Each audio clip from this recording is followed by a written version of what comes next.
how did you meet your co-founder, Herman? Herman Heinen, I believe his name is. Yeah. Your co-founder. I'm not sure if he's working day to day with you, but he's obviously been a big part of it. How did you meet him? How did you guys team up and form now Vamp? I've got two co-founders, by the way, Herman and Tim. Tim is now living in Berlin. He's not he was an ex-co-founder, let's say. He's still a good friend of mine. No, the story is actually funny.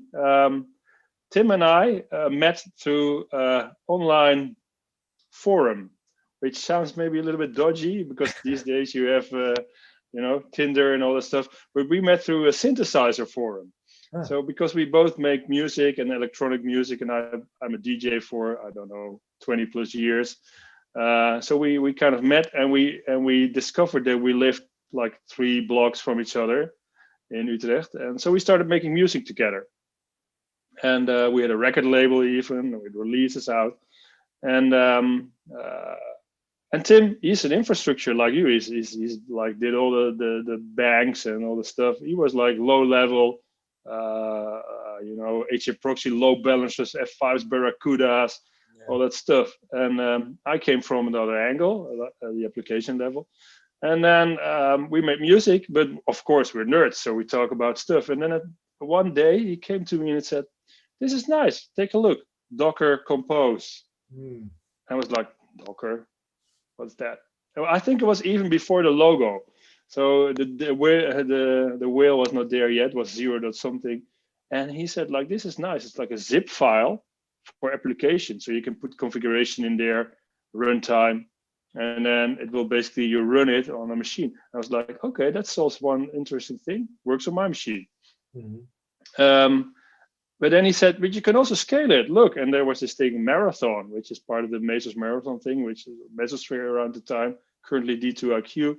And he said, like, look, you can scale it up and down, make more instances. And he was like an expert with load balancers, HA proxy. So he said, like, we can make a little slider. And I was like, whoa. And I started thinking, like, can we make this for e-commerce platforms so we can dynamically scale things up and down and shift traffic and all the things that we currently call canary releasing and service meshes? We did that, and we made a little prototype. And then I said, like, I'm gonna quit my job.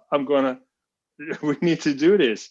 And then Tim said, like, yeah. I said, wait, if I can get us money in so we can work for 6 months on this, will you join me? And I said, like, that's a deal. If you can give us like 6 months of money, of funding, pre-seed, I'm in. So then something funny happened.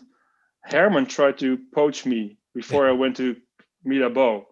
Because I sold the company, I was like, what shall I do? And then Herman, he is the owner of 40 people kind of internet agency called Enrise in the Netherlands. And he tried to hire me. So I talked to him, but I was also talking to Mirabeau. At some point I was like, I'm going for the big boys, and sorry, Herman, but we kept in touch. So for whatever reason, Herman kind of appeared again. And I was like, Herman, me and a friend have this great idea. Maybe you want to take a look at it. And he looked at it and he says, like, if there's 2 people that can pull this off, it's you. So what about me giving you a little bit of pre-seed funding so you can work for 6 months on this thing? And I was like, yeah, that sounds good. Tim, quit your job. So Tim quit his job at Xebia. I quit my job at Cognizant, and we started doing this thing. So Herman and I kind of, we knew each other from trying to work together. And this was like the opportunity to work together.